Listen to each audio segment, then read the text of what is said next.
Ini rahasia. Dan ini diantara kita saja. Hadisnya dari An-Nasai. Disahihkan oleh Syekh Muhammad Nasiruddin Al-Albani. Rahimahullah. Perhatikan baik-baik. Hadisnya dari sahabat Usama bin Zaid. Ja'a ilan Nabi sallallahu alaihi wasallam sa'ilan. Datang kepada Nabi sallallahu alaihi wasallam sambil bertanya. Ya, apa pertanyaannya? Ya Rasulullah.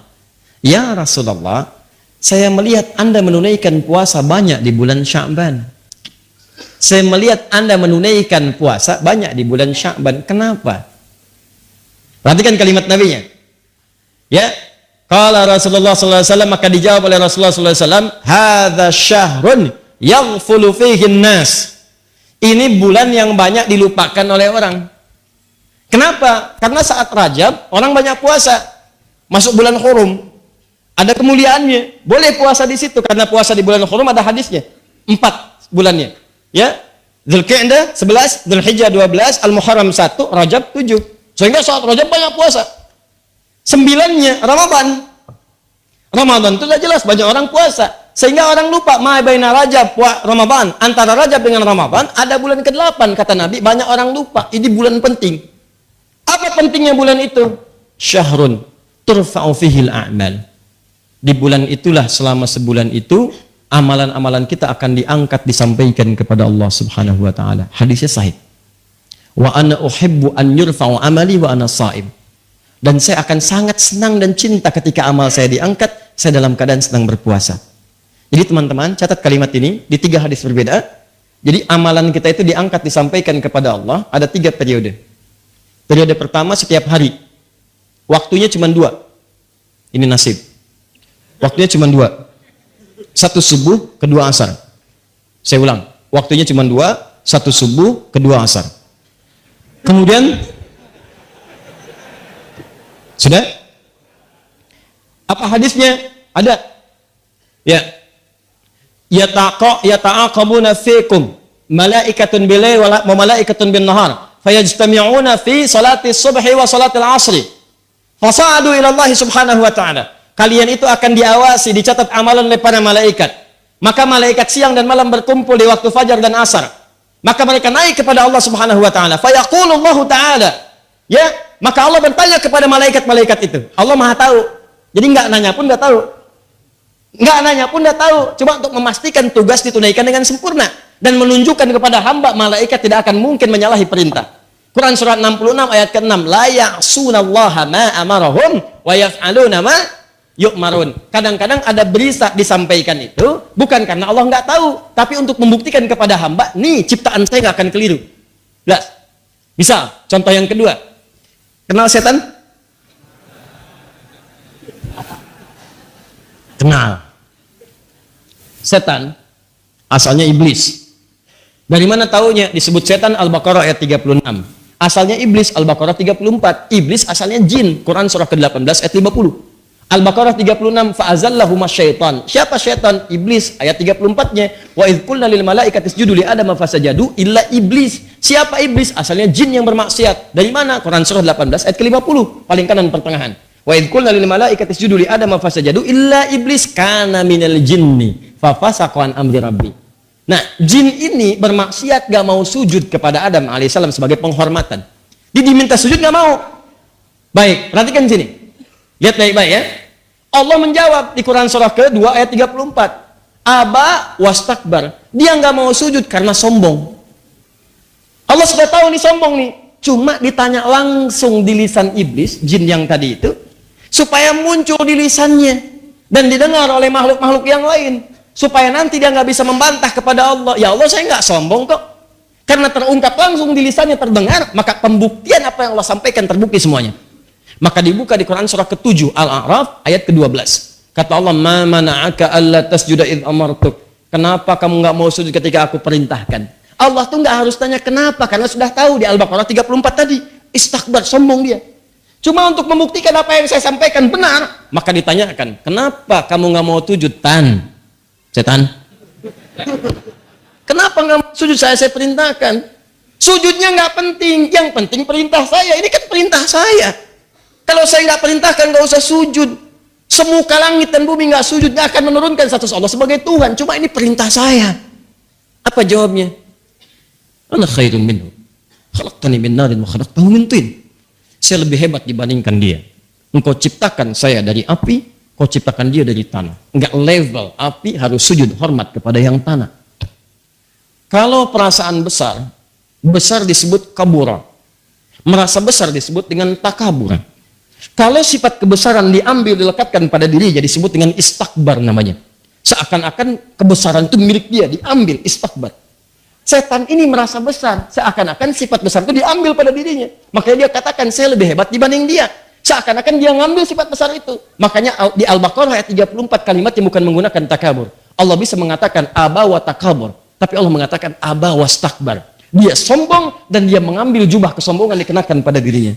Makanya setelah itu muncul hadis qudsi. Sombong, keagungan itu milikku. Siapa yang menggunakan jubah itu maka diharamkan baginya mencium bau surga. Jadi itu poinnya. Itu poinnya. Mudah bagi Allah mengatakan kalimat-kalimat. Cuma ditampakkan seperti itu supaya tahu. Sama dengan malaikat tadi.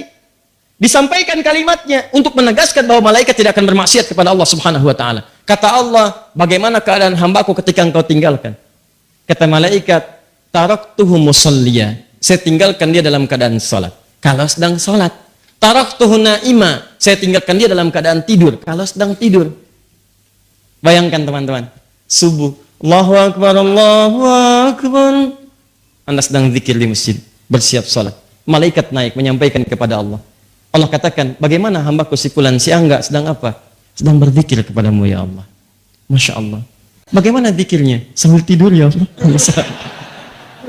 Tidur. Zikir.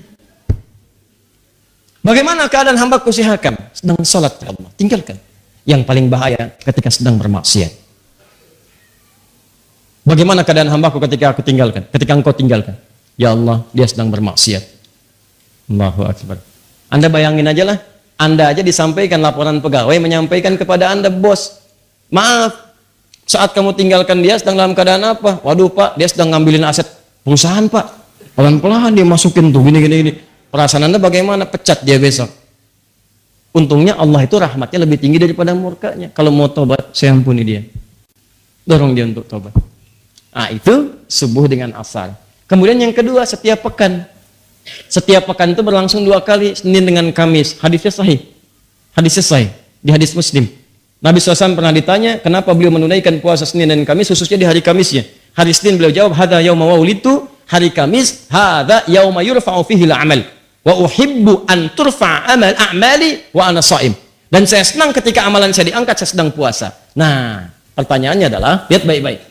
Kan tadi ditinggalkan sholat, kan? Ditinggalkan sedang sholat. Kenapa Nabi memilih untuk puasa? Kenapa memilih untuk puasa? Karena saat orang sedang puasa itu ada 2 keunggulannya. Lagi-lagi. Yang pertama, ulangi. Kalau orang cuma sholat saja, maka berhenti di situ. Amalan sempurna bagus. Tapi kalau orang dilaporkan dalam keadaan puasa, maka dia punya 2 keunggulan. Yang pertama, Al-Bukhari. Kitabus Siyam, nomor hadis yang pertama. Posisi paling kiri sebelah atas. Riwayat sahabat Abu Hurairah. As-siyamu li wa ana ajzi bihi. Kata Allah, puasa itu khusus untukku. Jadi puasa itu amalan khusus yang langsung Allah kasih pahalanya. Salat itu amalan memang wajib, tapi amalan umum semua orang juga salat. Di ketika Anda salat yang catat pahala malaikat, tapi ketika Anda puasa yang berikan pahala Allah langsung. Ya. Maka ketika orang puasa, sebetulnya ketika diangkat amalannya dilaporkan kepada Allah sedang puasa. Maka lebih tinggi nilainya dibandingkan orang yang standar, karena pada saat itu Allah sendiri memberikan pahalanya. 1. 2. Nah, yang kedua, orang puasa itu umumnya memiliki 2 kemuliaan lagi tuh. Nah, bayangkan. Apa 2 kemuliaan ini? Yang pertama, orang yang puasa itu umumnya akan gemar meningkatkan amal solehnya. Saya kan sering katakan kepada Anda, kalau orang nggak puasa, ketinggalan fardu aja perasaan biasa. Orang puasa itu ketinggalan sholat sunnah, gelisah hatinya. Coba lihat saat Ramadan, tarawih itu kan sholat sunnah. Tapi kalau ibu-ibu ketinggalan saat pertama, nggak sempat nyimpan sejadah di depan, kan nggak enak perasaan. Siapa coba di antara ibu yang pernah menyimpan sejadah saat malam tarawih pertama? Padahal sholat sunnah. Kan Anda rebutan itu. Apalagi ketinggalan tarawih, nggak enak perasaan. Silakan cek. Apalagi besok ditanya, Jeng, tadi malam kemana? Ada kok. Oh, tuh. Sebelah mana? Aku sih posisinya seperti hadis Nabi, sebaik-baiknya perempuan paling belakang. Belakang. Ada aja pokoknya tuh jawaban tuh. Nabi di bawah-bawah gitu ya. Tuh. Tapi nggak enak. Kalau ketinggalan malah nggak enak. Orang kalau nggak puasa, belum tentu punya kecenderungan baca Al-Quran. Tapi kalau puasa, pengennya tilawah. Berbuat baik. Itu keunggulan yang pertama. Yang kedua, saya sering katakan, orang puasa itu orang paling hebat yang bisa nahan maksiat. Orang puasa. Silahkan cek. Mabuk, bohong, berkata kasar, gibah, berhenti saat puasa. Silahkan cek, berhenti. Demi Allah saya katakan. Coba lihat, Anda mau nonton tayangan-tayangan yang buruk, yang gosip macam-macam, Anda palingkan tuh. Jam 5. Ada tayangan gosip, Anda palingkan. Cek, apa dimatiin? Biasanya ditonton. Enggak. Kenapa? Ntar habis maghrib. Habis maghrib habis tayangannya. Ya. Dia tinggalin dulu aja. Ya. Kenapa? Nggak mau dia batal puasanya. Maka orang puasa itu, kemuliaan pertamanya meningkat ibadahnya, kemuliaan keduanya, maksiatnya bisa dia tekan. Maka berkumpullah sifat-sifat mulia ini. Jadi kalau tiap subuh dengan asar orang ini dalam keadaan sholat dia mulia, Senin dengan Kamis dia puasa dia mulia, apalagi bulan Sya'ban. Ada setahun, sebulan itu dilaporkan amalan setiap hari. Kalau yang tadi itu kan maaf. Kalau yang tadi tiap hari subuh asar, subuh asar. Yang kedua pekanan Senin Kamis, Senin Kamis. Sebulan Sya'ban ini amalan setahun disampaikan kepada Allah. Dari Sya'ban kemarin ke Sya'ban berikutnya. Maka kata Nabi, saya pengen begitu amal saya dilaporkan dalam keadaan yang sempurna. Bagaimana ciri sempurnanya? Saya sedang puasa. Karena saat puasa itu amalan saya meningkat. Yang kedua, saya bisa menahan maksiat. Tapi yang paling penting adalah persiapan Sya'ban itu adalah sebagai warming up, adaptasi menghadapi bulan Ramadan. Paham sampai sini?